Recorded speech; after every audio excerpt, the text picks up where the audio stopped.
warahmatullahi wabarakatuh. Perkenalkan, kami dari kelompok 5 dengan saya sendiri Dwi Kangjem, NPM 2020 1350207 bersama kawan-kawan saya. Saya Salma Ihi Hanifah dengan NPM 2020 13500 dengan saya Nisa Molina Mawadah 2020 13500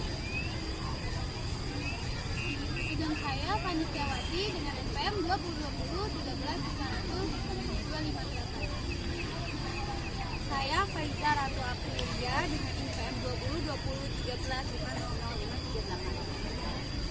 Saya Dina Habibati Fitri dengan NPM 2020 Saya Intan Islamadi dengan NPM 2020 Kami saat ini tengah berada di Kebun Raya Bogor melakukan kunjungan untuk tugas mata kuliah pengetahuan lingkungan terkait materi sumber daya manusia dan peranannya dalam pengelolaan lingkungan. Teman-teman, tahu nggak sih Indonesia memiliki kekayaan alam yang sangat melimpahkan. Kok tahu nggak? Dalam kekayaan alam tersebut seringkali kita sebut sebagai sumber daya alam. Dengan adanya kekayaan alam yang melimpah ruah, kita sebagai manusia dapat memanfaatkannya sebagai alat keberlangsungan. Contoh sumber daya alam yang dapat kita ambil manfaatnya yaitu seperti hutan, gunung, dan danau. Karena itu, kita sebagai manusia harus dapat menjaga, melestarikan, dan memanfaatkan sumber daya alam sebaik-baiknya. Selain menjadi pusat konservasi untuk tumbuhan, keberadaan kebun raya memiliki peran dalam mengkonservasi sumber daya air yang memberi manfaat bagi masyarakat sekitar. Tak kalah penting lainnya, kebun raya juga berperan utama dalam menyeimbangkan ekosistem suatu wilayah. Kebun raya menjadi daerah tangkapan air sekaligus menguras erosi. Kontrol terhadap kenaikan suhu dan kualitas udara ini merupakan sumbangan terhadap keseimbangan ekosistem. Manfaat kebun raya yang besar harus terus dioptimalisasi dengan penataan, namun tetap memegang prinsip pelestarian lingkungan yang dalam hal ini membutuhkan sumber daya manusia. Karena selain membutuhkan penataan, Kebun Raya Bogor juga membutuhkan pengelolaan termasuk dalam hal dana. Sebab selama ini Kebun Raya Bogor menjadi pendongkrak perekonomian masyarakat dengan kunjungan wisatawan dari segi serta kuliner dan bisnis di kota hujan ini. Dalam materi ini, manusia sebagai sumber daya pada mulanya dapat diartikan sebagai tenaga kerja manusia ditinjau secara fisiknya saja. Dengan kemampuan fisiknya, manusia berusaha mengambil manfaat materi yang tersedia di lingkungannya guna memenuhi kebutuhan hidupnya.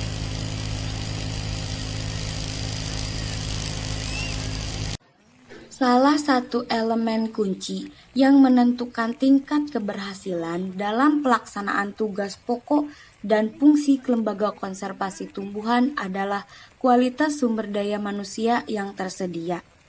Tantangan yang semakin kompleks dan tuntunan profesionalisme kerja yang semakin tinggi harus dijawab dengan ketersediaan sumber daya manusia yang handal dan berkualitas.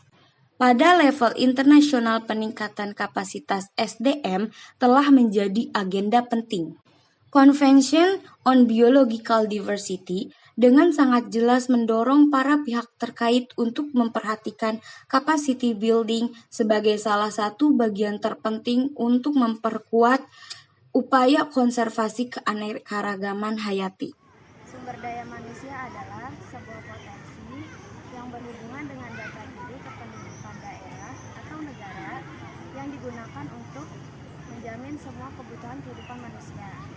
Hanya dari sumber daya alam manusia yang berkualitas tinggilah yang akan dapat mengembangkan potensi sebuah bangsa.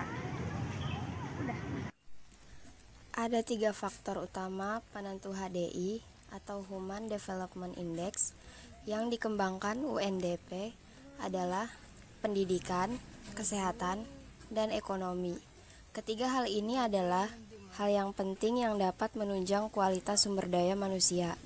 Sumber daya manusia adalah salah satu faktor penting untuk menentukan keberhasilan pembangunan ekonomi suatu negara.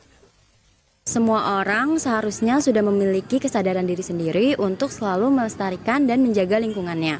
Karena semua orang tanpa terkecuali memiliki kewajiban untuk selalu memelihara dan menjaga lingkungan, terutama lingkungan sekitar, dari kerusakan-kerusakan yang seringkali diakibatkan oleh manusia itu sendiri yang tidak bertanggung jawab dan juga bertindak untuk keuntungan dirinya sendiri.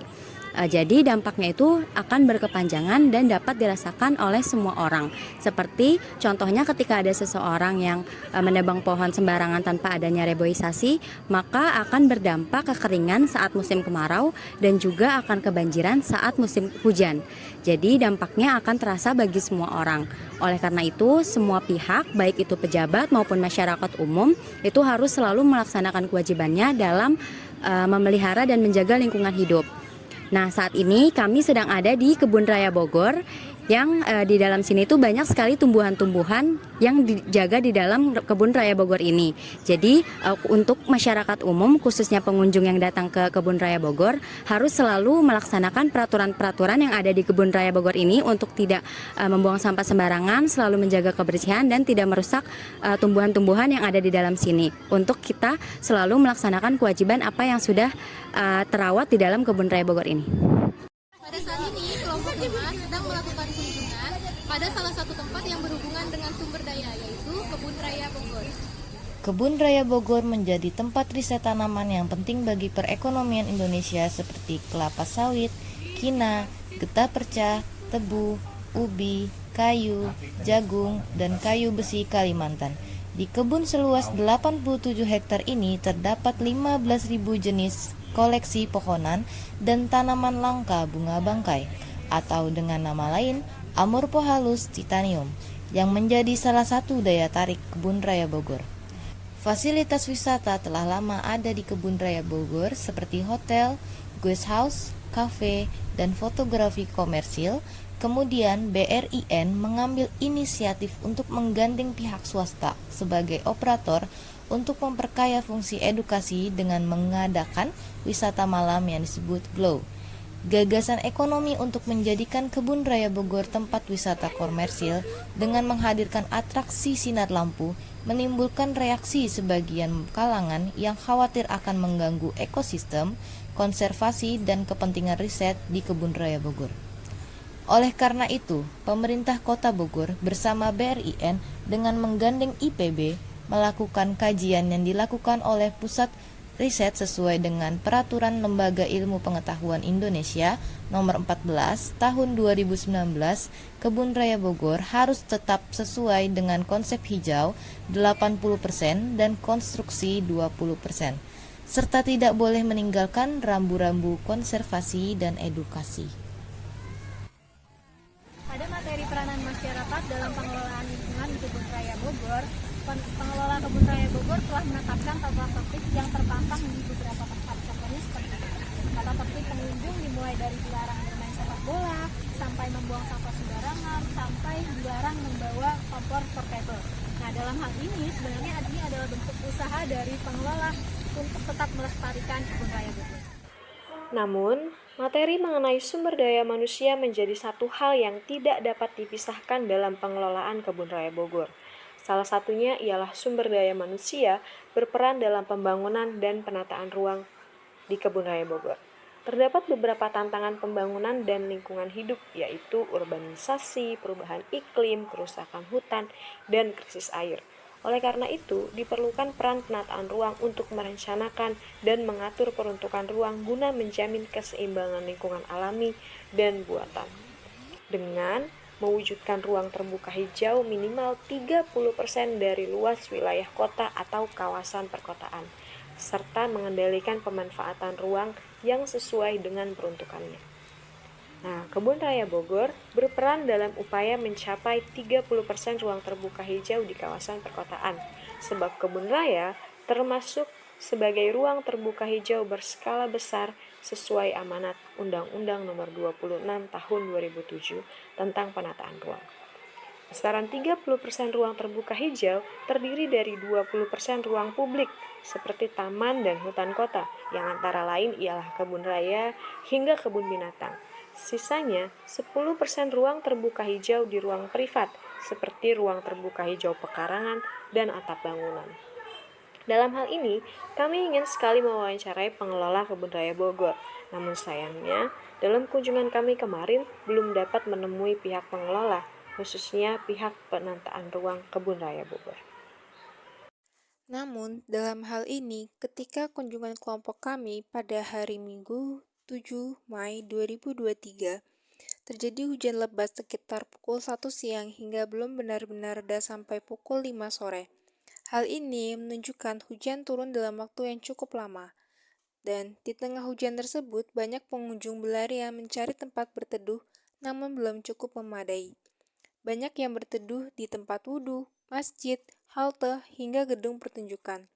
Sayangnya, kurangnya fasilitas ruang privat seperti atap bangunan di tengah curah hujan seperti ini membuat banyak pengunjung mengeluh.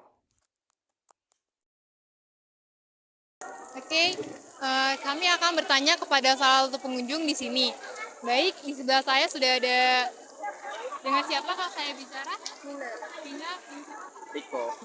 Oke, saya dengan Nisa, salah satu mahasiswa Unindra. Di sini kami akan mewawancari kakak mengenai pengetahuan lingkungan tentang Kebun Raya Bogor ini.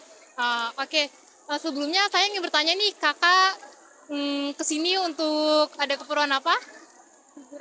Liburan, rekreasi. Karena udah weekend ya kak, hari weekend. Oke, baik. Sekarang ini curah hujan ya kak, sedang deras juga. Menurut kakak, respon kakak bagaimana sih berkunjung pada saat curah hujan seperti ini? Agak kecewa sih ya. Cuman ya gimana, namanya hujan gak ada yang tahu. Tadinya kan niat kesini mau jalan-jalan, foto-foto gitu kan. Kita having fun lah pokoknya. Cuman ya ngelihat hujan gini ya mau nggak mau neduh, akhirnya belum kesampaian juga jalan-jalan dan foto-fotonya. Ya agak mengecewakan. Setelah itu kakak ada saran atau pesan untuk KBR ini nggak kak, untuk Kebun Raya Bogor ini? Kayak misalkan ada inovasi apa yang kakak berikan pesannya gitu? Inovasinya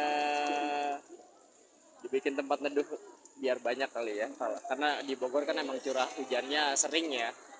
Jadi apalagi di Kebun Raya Bogor ini kan emang lembab dan di Bogor emang terhitung sering hujan, jadi ya harus di banyak posko buat neduh pengunjung, apalagi di weekend gini pasti pengunjungnya banyak biar bisa buat nampung mereka yang mau neduh kalau hujan.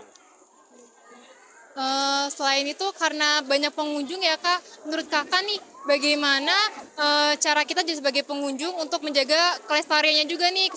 Kayak sepertinya dilihat dari sini sih mungkin tidak banyak ya kak, mungkin di tempat lain atau di tempat-tempat seperti kayak tempat makanan itu kan pasti kan kayak ada sampahnya. Apakah kakak pernah lihat itu? Setelah itu partisipasi kakak sebagai pengunjung juga bagaimana untuk melestarikan lingkungan juga?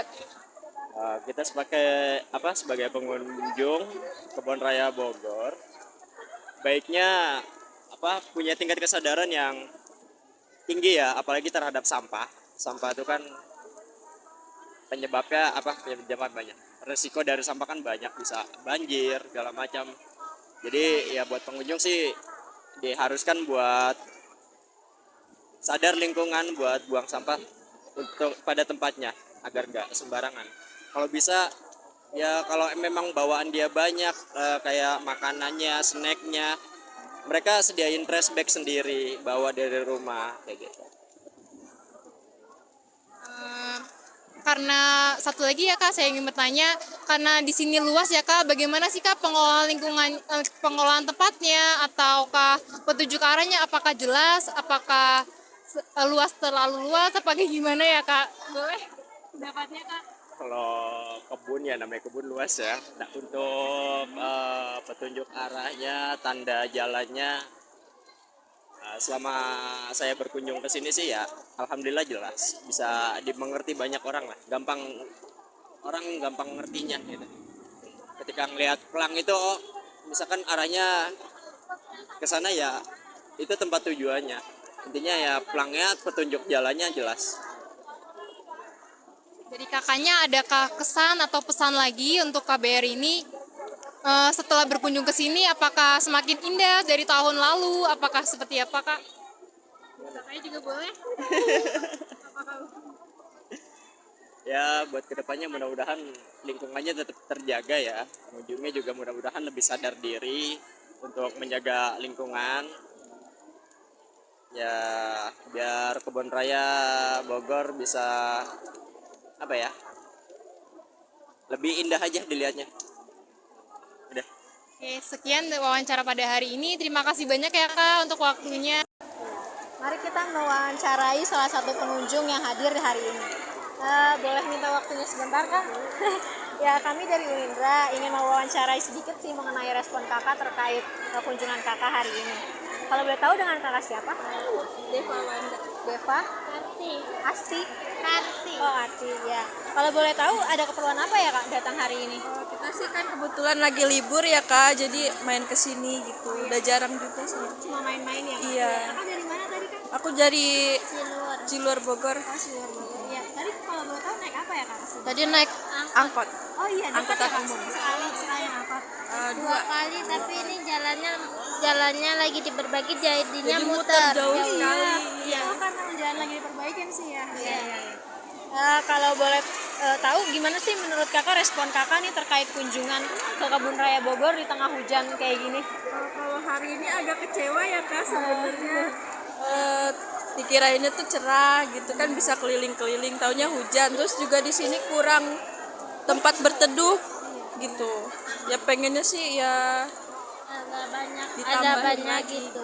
Iya, banyak tempat berteduh Iya. lagi gitu ya, sehingga banyak pengunjung jadi lebih nyaman ya, Iya. terutama di tengah cuaca hujan kayak gini. Iya. Kalau ini kan kita kan ada pengetahuan tentang pengetahuan lingkungan ya, Kak. Nah, kalau boleh tahu partisipasi Kakak mengenai menjaga lingkungan di kota di Kebun Raya Bogor ini seperti apa ya, Kak? Satu ya, kadang masih ada yang suka buang sampah sembarangan kayaknya. Merusak pemandangan aja gitu. Padahal udah ada ini ya, Kak. Iya, tempat sampah, terus juga banyak peraturan-peraturan. Iya. Selain itu, Tempat, nah kadang tuh kalau lagi ngumpul di tempat gini ada yang suka ngerokok gitu kan, kurang bagus ya Kak. oh iya benar. Jadi kayak jadi bikin polusi gitu ya, apalagi di tengah cuaca kita yang kayak gini kan udah Harusnya gitu. dapat udara bagus. Banyak orang, banyak anak kecil, terus yang rokok kan kasihan anak kecilnya. Ada lagi mungkin? Udah, Kak. Ya udah, makasih banyak ya, Kak. Terima kasih sekali atas waktunya. Sama-sama, Kak. Kelas K6C di Kebun Raya Bogor terkait materi sumber daya. Semoga video ini bermanfaat. Kurang lebihnya mohon maaf. Wassalamualaikum